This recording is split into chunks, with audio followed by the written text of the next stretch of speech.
Municipal ఎన్నికల్లో కాంగ్రెస్ ప్రచార జోరు. నేటి నుంచి సీఎం రేవంత్ ప్రచారం షురు.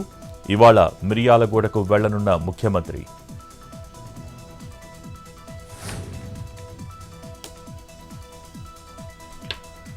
నేడు సీఎం చంద్రబాబుతో పవన్ కళ్యాణ్ భేటీ. ఉదయం 10 గంటలకు సీఎం నివాసంలో సమావేశం. తాజా రాజకీయ పరిణామాలపై చర్చించే అవకాశం.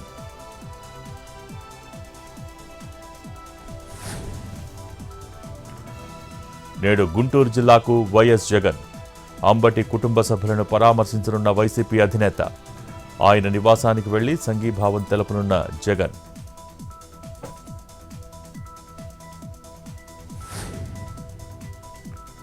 తెలంగాణ మున్సిపల్ ఎన్నికల్లో బీజేపీ తరపున పవన్ ప్రచారం. పవన్ కళ్యాణ్ను కలిసిన బీజేపీ నేతలు రామచంద్రరావు, కిషన్ రెడ్డి. బీజేపీకి తమ సంపూర్ణ మద్దతు ఉంటుందన్న పవన్ కళ్యాణ్.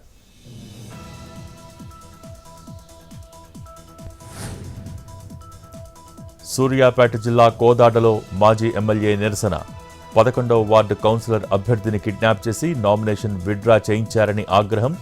హిందూ మహిళకు బురకాలు వేసి దొంగచాటుగా విత్డ్రా చేయించారన్న మల్లయ్య యాదవ్.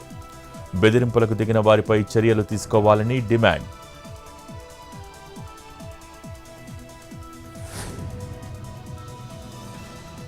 మార్కాపురం జిల్లా నల్లమల రిజర్వ్ ఫారెస్ట్లో డ్రోన్ కెమెరాలతో నిఘా ఏర్పాటు. ఈ వ్యవస్థతో అక్రమ కలప రవాణా, వన్యప్రాణుల పర్యవేక్షణ, అడవిలో అగ్ని ప్రమాదాల నియంత్రణ చేయవచ్చన్న అటవీశాఖ అధికారులు.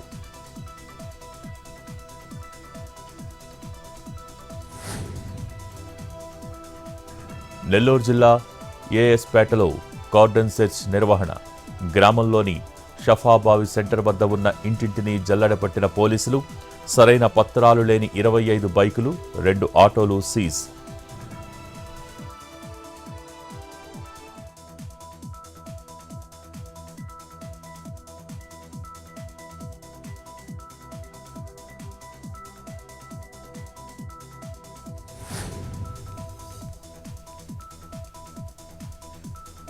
అన్నవరంలో ఈ నెల 6 నుంచి కోటి తులసి పత్రి పూజ.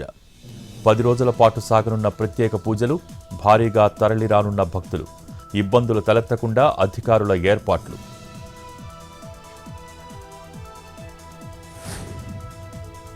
తమిళనాడు బీజేపీలో కీలక పరిణామం. ఎన్నికల విధులకు అన్నామలై దూరం. కుటుంబ కారణాలతో ఎన్నికల బాధ్యతల నుంచి తప్పుకున్న అన్నామలై. ఎన్డీఏ సీఎం అభ్యర్థి పళనిస్వామినని మరోసారి స్పష్టీకరణ. విజయ్ పార్టీకి ఇంజన్ లేదంటూ ఎద్దేవా.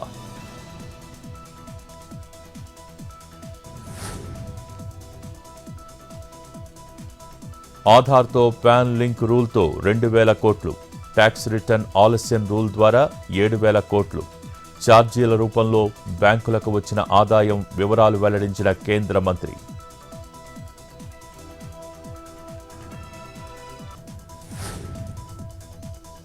చిన్నారి ప్రాణాలు కాపాడిన శృతి హాసన్. అరుదైన వ్యాధితో బాధపడుతున్న చిన్నారికి శృతి హాసన్ అండ. బోన్ మ్యారో చికిత్సకు ఆర్థికంగా, వైద్యపరంగా సహాయం అందించిన నటి. శృతి సాయంతో ప్రాణాపాయం నుంచి బయటపడ్డ చిన్నారి.